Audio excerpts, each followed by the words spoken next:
One of the advantages of Kali Linux is that you can run it on different types of platforms. As an example, here I'm running it on an Android phone.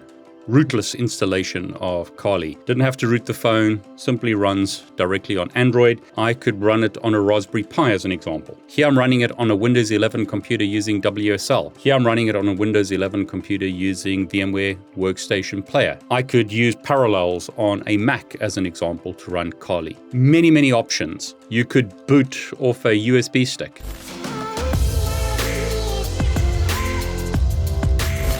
Now, rather than boring you going through all those options, use the links below if you want to see my other videos where I show you, as an example, how to install Kali on a Raspberry Pi, or how to dual boot using a USB drive, or how to install it on a phone. In this video, I'm going to show you one of the newer options where you can very easily and very quickly get Kali up and running on Linode. Now, please note that this is a sponsored video. I want to thank Linode for supporting me.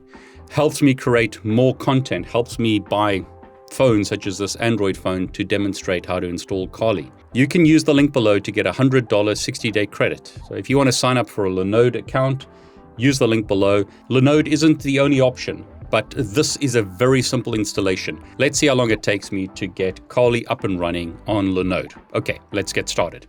Go to Marketplace and select Kali Linux. Very simple installation. When you scroll down, you'll be asked to create a VNC user. We're going to use VNC to connect to the remote server running in the cloud from our local computer. I'll show you firstly using screen sharing on a Mac. You could also use VNC Viewer on Windows as an example. So I'm going to specify a password. We then asked, would you like to install the Kali everything package? I'd like to do that, so I'm going to specify yes. If you don't do that, you'll just get a minimal installation, which is fine if you want a lightweight server. But if you want all the tools, then select that option. I'm going to set up VNC to access the Kali desktop. That's what we want to do. I'm not going to set up a SSH public key. I'm not going to set up a token. I want to keep this very simple. The image that we're going to use is Kali. For the region, select a service close to where you are. In my example, it's going to be London, UK. You could use a dedicated CPU. I'm not going to do that. I'm going to use a shared CPU. Be careful. You cannot use the small node if you go for a full installation. In other words, if you select Kali everything, don't select a small node. Select something with enough disk space. So in my example, I'm going to go for Linode 4 gig shared CPU. That gives me 4 gig of RAM, 80 gigs of disk space. That's enough for the full installation. I'm going to call this Kali Cloud 1. I'll specify my root password, and that's it really. You can click Create Linode to create the Linode server. Now, a few things to be aware of. The server is now being provisioned.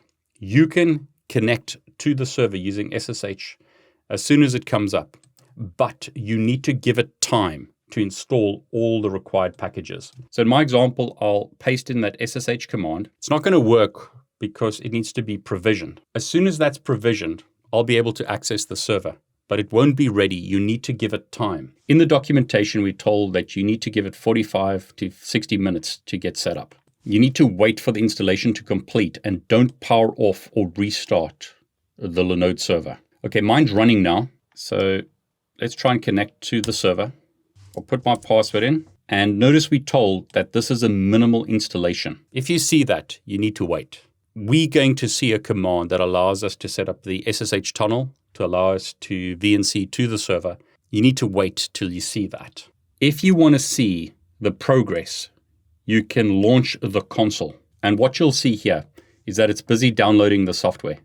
So you've basically just got to wait for the software to install. We're told in the documentation that we need to wait until we see the login prompt. So you can watch this if you like, but at this point, I'm going to pause the video and go and get a coffee. It's going to take 45 minutes to 60 minutes to install.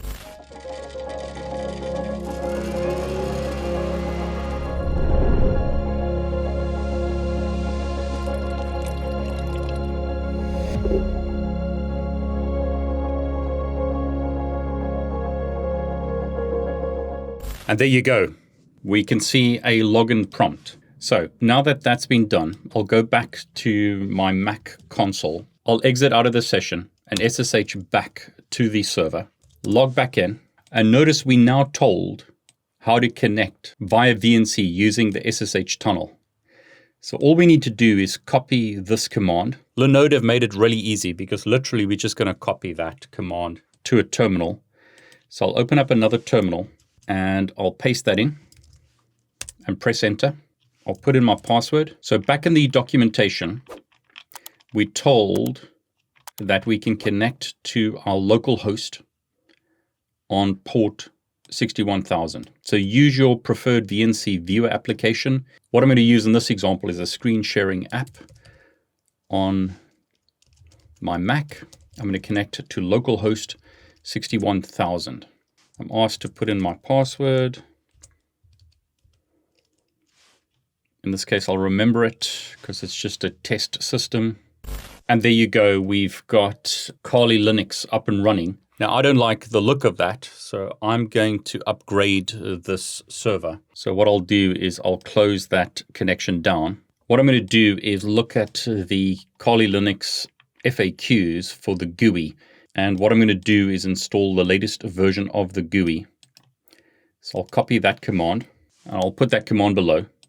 But basically, I'm going to paste that in. And essentially what this is going to do is upgrade the Kali installation and give me the latest version of the GUI. While I'm waiting for that, I'll exit out of my WSL instance on my Windows computer. And what I'll do is open up a command prompt. What this will allow me to do as well is connect to the server. So on Windows, I could use the same command to access the server. So as soon as this is finished updating, I'll do that. Okay, so software has been installed. I'll do a sudo shutdown reboot now to reboot the server. I'll open up the SSH connection and then open up screen sharing, connect to the local host and log into the server. And there you go. So you can see that I've got information gathering, vulnerability analysis, all the tools that you would expect running directly on the Linode server. What I'll do on the Windows computer, so I'm controlling this Windows computer from my Mac. I'll connect that connection. And then what I'll do on the Windows client is run VNC viewer, localhost 61,000. I'm warned that the connection is not encrypted, but that's fine because it's encrypted across SSH. I'll put in my password. Quality is quite bad. I'll change that to high quality. Click OK. That looks better. So under applications, you can see the same thing. And what you'll notice is whether I'm using Windows or Mac, it's mirroring the information from one to the other. So what I've got here is a connection from my Windows computer to the Linode server, as well as from my Mac to the Linode server, both using SSH connections. If I wanted to close that, I could simply Control-C on the Mac, and notice the connection on the Mac is broken. No longer got a connection, but the Windows connection is still up. And in Windows, I'll press Control-C to break that connection as well. And what you'll notice, the connection is now broken on the Windows computer. So I can simply break those SSH connections and I no longer have access. If I connect back again, put in my password, my connection is restored back on my Mac. I'll do the same thing in Windows, connect back, and hopefully my connection will be restored on the Windows computer. And there you go. I've got the connection restored on Windows and on my Mac. Okay, so that took a bit longer than I anticipated, but I've now shown you how to set up a Kali Linux virtual machine on Linode. Be aware, please, of some of the caveats.